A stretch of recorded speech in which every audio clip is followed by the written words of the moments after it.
Coming up, a couple of new smartphones, a new Android tablet, and a Bluetooth headset. It's time to watch Before You Buy. Netcasts you love. From people you trust. This is Twit. Bandwidth for Before You Buy is brought to you by CashFly at CACHEFLY.com. Before You Buy is brought to you by Stamps.com. Use Stamps.com to buy and print real U.S. postage the instant you need it right from your desk. For our special offer, visit Stamps.com now. Click the radio microphone and enter Before You Buy.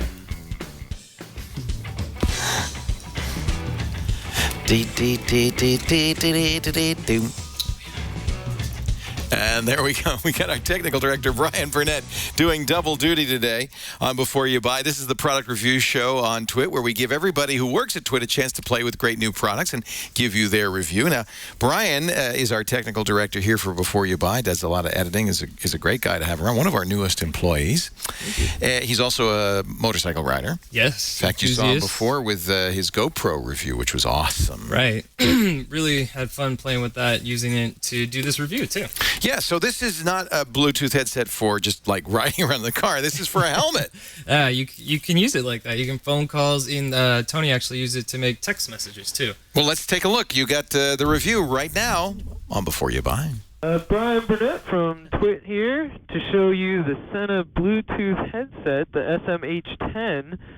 If you're wondering why I'm wearing a motorcycle helmet while I do this review, well, that's because it's a motorcycle Bluetooth headset that you can do intercom with your friends that you are riding with. So right now I'm actually using an app called Voice to Do to record this because there aren't a lot of voice recording apps in the Android market right now that allow you to use a Bluetooth headset. What this allows you to do is up to a 4-way intercom-style conference call with anyone else who has the headset. You can't pair more than 2 headsets together if they're not the same model. So if you want to do 4 or more than 2, you gotta all have the same kind of headset. Me, Tony, and Burke tested these headsets out ourselves, and they work great. The sound really comes through clearly through your headset. The SMH10, when we were testing this out, it has up to a 900-meter range, and it worked great.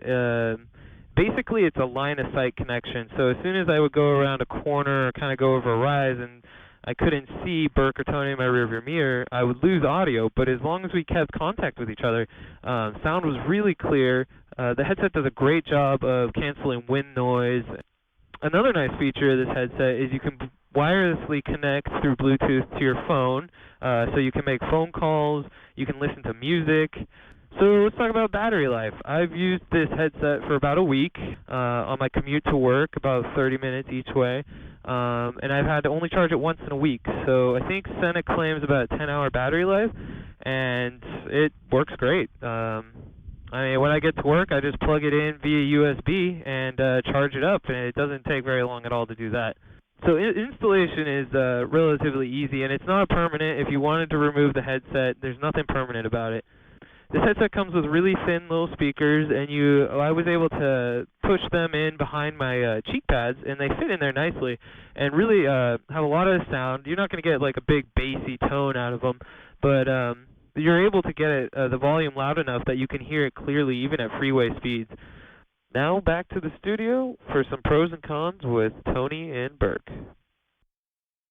So we survived our motorcycle ride, and now we'll talk about the pros and the cons of the SMH10 and the SMH5. Burke, what were your pros? We used the SMH10, Brian and I. The easy setup, easy installation, and good sound quality. Cool. All right. So my pros for the SMH10 and the SMH5, they're both really light. You don't really feel it on the helmet after you have it installed, and the controls are really easy to modulate even when you have motorcycle gloves on. And Tony, your pros? It's built very well. It's made in Korea, and also the mic is actually very good. I use a lot of voice control on my cell phone via Bluetooth, and I was able to send text messages while I'm writing. I mean, don't do that. It's not safe. But I was doing voice. I was replying to text messages while I'm writing. Not bad. Yeah. I didn't even try that. That's It impressive. did sound good. The SMH10, for reference, is MSRP is $399, and that's for For the a pair. pair. And then for a pair of the SMH5s, it's $249. If you're to buy individually, SMH10 is $219, and individually for the SMH5 is $129. You can get it for a little bit less on the street. Now for the cons, Bert. Cons. I felt it was a little too expensive. One of my cons would be, and it's not really a big con, is if you go around a turn or you go over like a hill and you lose sight of the person that you're doing the conference call with, you lose audio. We had to go pretty far out of line of sight before Yeah. we even broke up. You really had to lag Like, really around the far corner. behind before you lost connection. Yeah. So my con is actually not a real con. It's just the installation Velcro stickies. They don't give any extra ones. So if you're stupid like me and you stick it on top of the helmet and you pull it off and it doesn't work anymore, that might be a problem for you. Unless you're like Burke and you I would have have to say- makeshift. I did the same thing. I just used better, You use bigger your own, Velcro. Use your own Velcro. Yeah. Bring your own Velcro. Yeah. So is it buy, try, or don't buy? All right. 2 buys and a try. All right. Well, thanks, guys, for helping me with this review. This has been the SMH10 and the SMH5 from Sena Bluetooth headsets. See you next time on Before You Buy. Thank you, Brian. So you, Tony, and Burke, you're all bikers. Yeah, we're the Twit Motorcycle Gang. That's awesome. Nice job, guys. And you were testing the SMH10, not the 5 on this. Me and Burke did the 10, and Tony did the 5. And your audio was coming from a 10. My audio was coming from the 10. Yeah. Okay. But from what Tony said, the audio is pretty Just as similar. good. Yeah. The only real difference is the 5 is a little bit smaller, battery life's not as long, but that's about the difference. I'm impressed that, because Bluetooth is supposed to only go about 10 meters, 30 feet. Yeah. It seems like it went farther than that. So, Yeah, they listed it 900 meters. I think that's like 930. so they're doing something more than just plain old Bluetooth. There's something else going on. Yeah, Maybe it and- is, in fact, line of sight. It is. It's an infrared or something. But yeah, as long as Yeah. you can see the other person, it worked great. That's fantastic. Well, really neat. I would say definitely a buy. Even, Burke's just a cheapskate. Yeah. Okay. on the Sena Bluetooth motorcycle headset. Well, actually, the biggest product we got into the Twit Brick House this week, of course, was the iPhone 5. We've all tried it, but we thought we'd let Sarah Lane, who's the host of i5 for the iPhone, be the first to deliver a review. Sarah? Hey everybody, Sarah Lane here with Twit for Before You Buy. I have been tasked with the very, very difficult job of reviewing the iPhone 5 for you all. I'm kidding, of course, because I'm kind of the iPhone person around here. We do a show about iPhones, i5. Leo and I talk about iOS on iPad Today each week, so it just kind of made sense that I would talk about the iPhone. But I want to try to give it as honest a review as possible because, of course, it's all about whether you should buy it or not and what you should know beforehand. First things first, this is LTE capable. This is a Verizon iPhone. Now, of course, I, living in San Francisco, have the option of going AT&T or Verizon. And Verizon LTE, although I've heard the same of AT&T, is really fast. So I noticed right off the bat that anything that requires internet is a lot faster, and in some cases, faster than the Wi-Fi that might be available in the same space. You've also got the longer iPhone itself. I call it the long phone because you've got another row on your home screen, and any other screen, of course, of apps to choose from. So this is the sort of thing that I have mixed feelings about so far. It seems okay. It doesn't make the phone too much bigger than my previous 4S, which I still love, by the way. But it does take some getting used to. It's almost like, there's a lot going on here. What do I put on my home screen? Because now it's a little bit more complicated. I think I'm going to get used to it. It is a little bit thinner. Not a ton thinner, but it's definitely thinner. And you really do feel the difference when you're holding it because it's also lighter. In fact, I've had people say, I think I need a case on this thing because it's like it's going to float away. It's so light. It's not really that much lighter, actually, when you actually look at the specs between the previous iPhones, 4 and the 4S being of pretty much the same weight, and the 5. there's not a huge difference, but because it's longer, because it's thinner, and because it's somewhat lighter, it really does feel like it's almost missing a battery in there or something, but it's not. By the way, what's cool about this is battery is almost always even an iPhone lover's biggest complaint. You start the day with a full charge. If you have a certain amount of brightness so that you're comfortable reading throughout the day and you use your phone fairly regularly, sometimes you don't get through the whole day. You might have to have a Mophie pack or something for additional battery. This phone, it's faster. It's actually got a faster internal computer, and the battery holds up. And in some cases, people say it's actually better than it was before. So you're actually getting the same quality with a better package. What else can we talk about? Headphone jack is on the bottom. I made a big deal about this when it came out, and everyone went, yeah, whatever. iPod Touch has been doing that for a while. It's not a big deal. People are used to it. I still think that's strange. When I put my phone in my purse, the headphone jack comes out the top, and that's sometimes how I find it, and I've got my earbuds and the whole thing. So that's going to take some getting used to, too. But part of the reason that this happened is now because the dock connector changed from a 30-pin connector to a 9-pin down on the bottom, which is still proprietary, and some people are kind of mad that it's not micro SIM, but this is the way that it is. Now Apple has quite a bit of room down on the bottom to add stuff like a headphone jack. So the top of the iPhone is nice and fluid. You got your little on-off button, and that's about it. One thing that people have started to complain about, and this is particularly with the black models, is this anodized covering.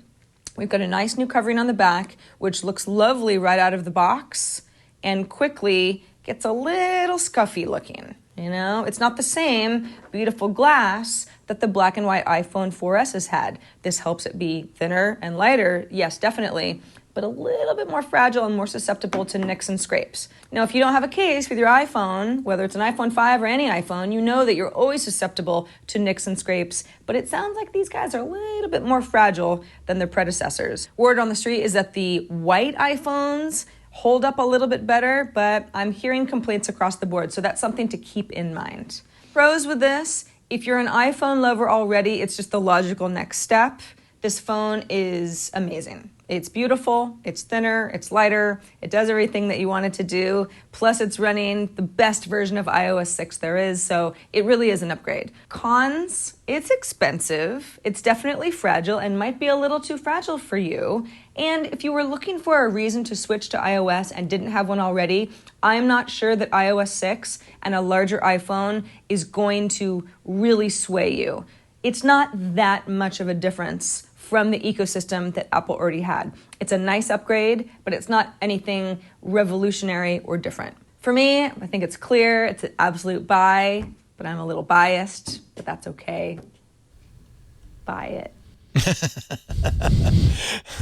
I have mixed feelings about this. Of course, if you have an iPhone, you're going to want the new iPhone no matter what. I mean, you're just going to buy the new iPhone, aren't you? But this one is not so much better than the 4S that I would run out and get it. My recommendation would be buy if you have an earlier iPhone, but if you have a 4S, it might be worth a try. It's certainly true if you're in an LTE area, either with Sprint, AT&T, or Verizon, you should look at it. LTE is so much faster. The good news is the battery life, even on LTE, and I'm on LTE here at our brick house, does not diminish with LTE. Apple's done some magic, and it has at least as good battery life as the earlier iPhones.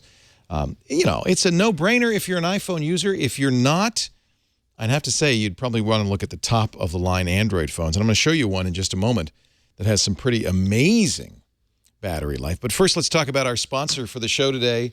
Let me show you Stamps.com, ladies and gentlemen, Stamps.com. It's basically the post office on demand. Why wait till the post office is open to buy and print postage? Why wait to mail things till the post office is open? You can do everything you could do at the post office from your own desk using Stamps.com. Stamps.com lets you buy postage any time of the day or night on demand, lets you print that postage on your own printer. You don't need special inks or a postage meter, and even lets you mail stuff, things like international mail or larger than 13-ounce packages that normally you'd have to go to the post office. With Stamps.com, you don't. The mail carrier comes to you and picks it up. You can even schedule free pickups, so you never really have to leave for the post office. And I got to say, I love this digital scale. We ended up getting 2 Stamps.com account, so we'd have 2 USB scales, up to 25 pounds on this scale. You never have to guess about how much postage you need. You just plop the letter or package on there and print the postage out. Stamps.com prints the mailing label, too. It'll even print right on the envelope, and one of the nice things about printing on the envelope is you can have your logo, the company logo. It prints the address. If you use QuickBooks, Etsy, Amazon, eBay, it gets the address right off the page. It makes it much, much easier for you to do your mailing. This is the mailer. This is a pro tip for anybody who does a lot of mailing. Stamps.com. If you want to try it right now, we have a no-risk trial offer for you that's fantastic. Go to Stamps.com. Don't take that $80 offer. Click the radio microphone in the upper right-hand corner and get the $110 value, the $55 in free postage. The digital scale, you just pay shipping and handling about $5. To make up for that, they give you a $5 supply kit and a 4-week trial. Cancel at any time. Pay nothing if you choose. The scale is yours to keep no matter what, and it is a handy thing to have. Stamps.com. Try it free today. Stamps.com. Click the I heard it on the radio or I heard it on a podcast microphone, and use our offer code before you buy to get that special deal. Before you buy. Stamps.com. We thank them for their support of Before You Buy. So I've got the newest Droid phone. This is from Motorola and Verizon. This is the Droid Razr M. And this is kind of an interesting phone for a number of reasons. First of all, very thin bezel. So even though this is fairly small in the hand, you still get a 4.3-inch screen. It's kind of an odd resolution, 960 by 840. So, but it's good enough to do 720p video on its side. It's running Jelly Bean. So, I'm sorry, it's not. It's running Ice Cream Sandwich. I think, you can always tell by clicking, see, when you click that Google search bar and you get this instead of Google Now, you know you're running Ice Cream Sandwich. But it does have some nice Motorola features. This is one of the Motorola widgets, lets you spin these little dials here. The screen, gorgeous. It is an LCD screen, but works very well at every angle. The color's good, saturation's good, size is good. And so it's a smallish, heavy phone, dense phone that gives you a big screen and a fairly compact package. But the thing I found most amazing is the battery life. And that's a good thing because I don't think you can get this back open to replace the battery. But take a look. I did some battery testing. I was able to get on standby 4 days, 3 hours, and 53 minutes, and I still had 13% charge left. This phone just sips. Yes, Wi-Fi was on. It was downloading email. It was updating my calendar. I wasn't making any phone calls, but I was using the phone, and I got 4 days on a single charge. That is unheard of. They put a fairly hefty battery in here, but this isn't even the Razr Max, the one that they're claiming great battery life. There will be a Razr Max HD with a much bigger screen out soon on Verizon. I also got very good LTE performance. Now, your mileage will absolutely vary depending on network congestion and where you are. You may not even have LTE in your neck of the woods, but if you do, look at the download speeds I was getting. The top there is Wi-Fi. The bottom is LTE, 22.9 megabits per second down, 17 megabits up. That's better than my Wi-Fi at home. Even the ping time is a decent 58 milliseconds. So once again, Verizon LTE is just spectacular. This is a great LTE phone with much better than great battery life. A nice little phone, and it's one of their least expensive phones. It's $99. This is kind of the low-cost Droid. I'm not a huge fan of the Motorola interface, but it doesn't get in the way too much. Notice, for instance, if I swipe to the right on most Android phones, I'd get another screen. In this case, I get the quick settings page, but that's not so bad once you get used to it. You can add more screens, more blank pages just by tapping the screen and put more icons on there. And so, and home, of course, always brings you back to the home page. So, you get used to the interface. It very much is kind of almost the Jelly Bean interface, hence my confusion. Pros, it's a great price. It's in tremendous battery life, beautiful, very high quality screen, and a big screen in a fairly small package. So if you're looking for an easy phone to use, remember Apple's touting how easy it is to thumb around. Yeah, here you go. You got a 4.3-inch screen. You could thumb around just as easily as Apple's 4-inch screen, and for a lot less money. I have to say the only con, of course, is that it's not using Jelly Bean. It's the ice cream sandwich version of Android. And the Motorola enhancements, as usual, are somewhat less than enhancing. Nevertheless, a great phone if you're looking for kind of a mid-ranged Android phone with more than amazing battery life. This is the Droid Razr M, an absolute buy if that's what you're in the market for. Now I'm going to head on over to my buddy Jason Howell, who's tapping away on yet another Android tablet. How many Android tablets are there? I feel like I'm getting one of these at least every other week. Yeah. But, in some cases, every week. Now, this is from the king of Android tablets, Samsung. They were the first to do them. Now, not maybe the best, but is this the 10-1 Note? Note. So this is not the Tab. This is the Galaxy Note, of course. That means it has the S Pen, which is, as I've been corrected on my review that I posted early on YouTube, not just a stylus, but it's more an integral part of the Wacom digitizer that's a part of the Note series. Let's take a look. Let's do that.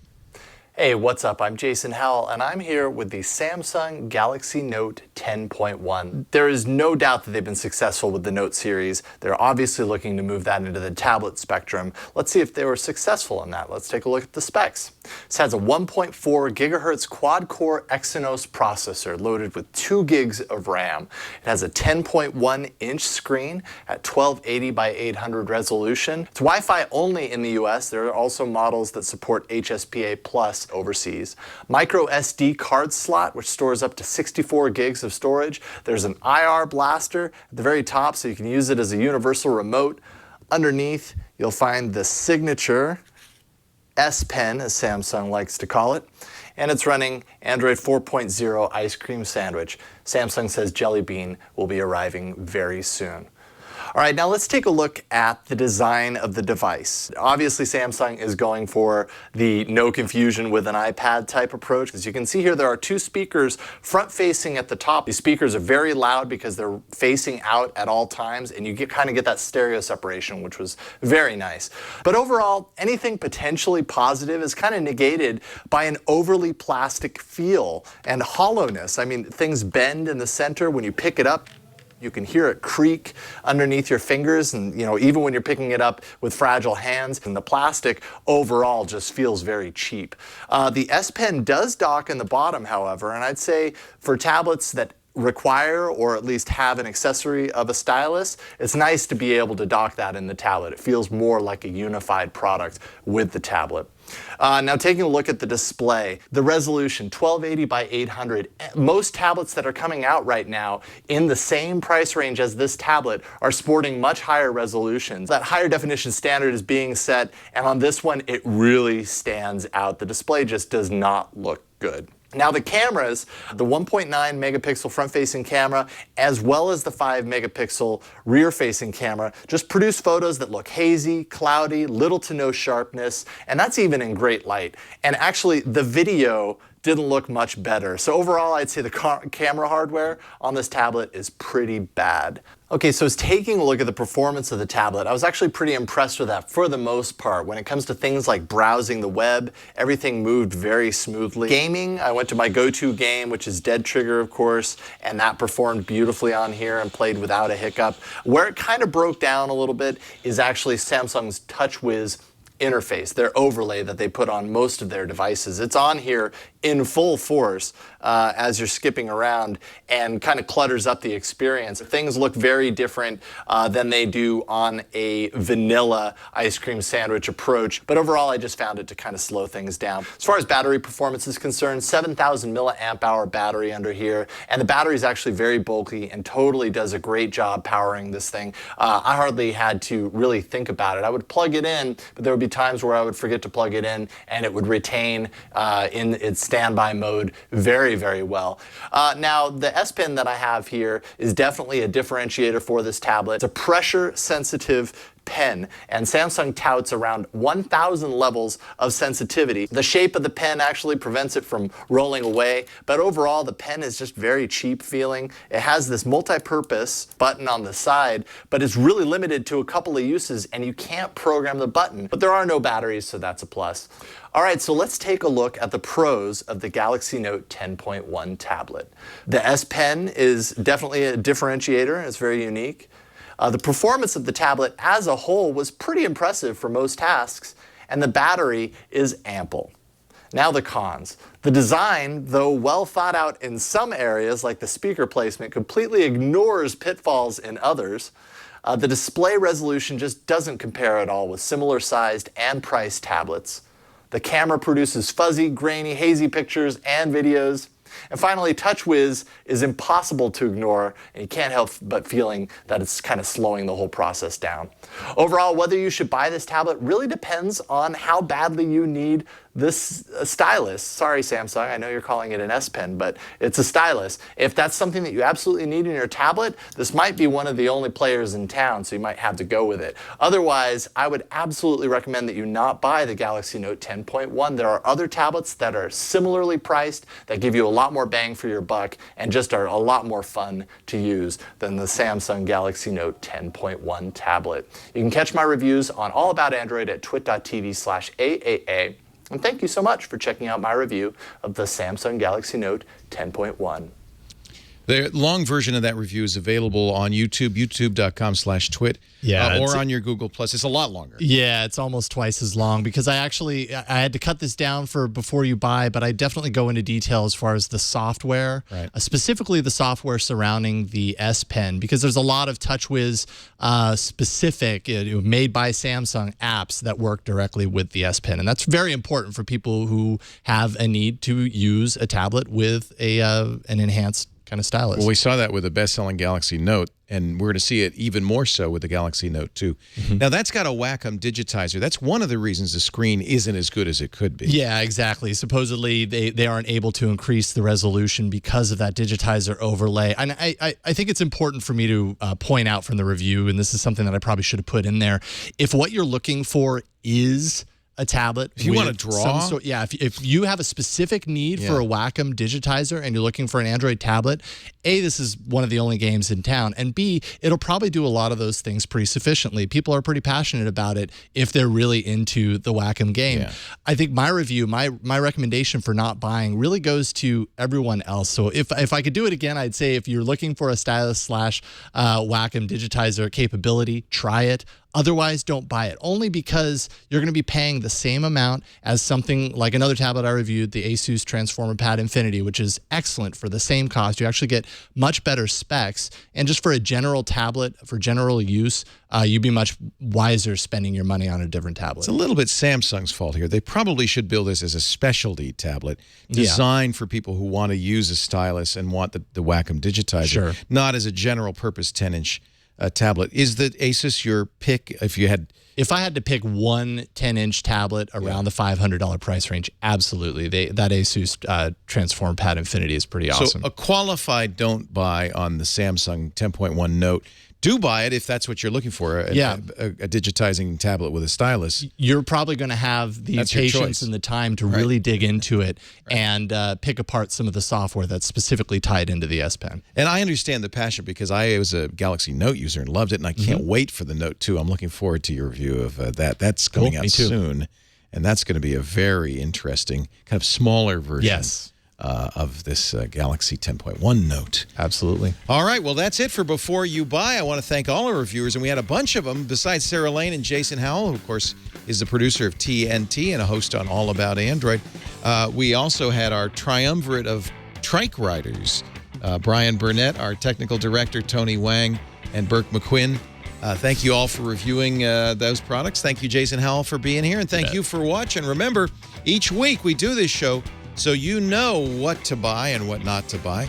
So make sure you watch Before You Buy. We'll see you next week. Bye-bye.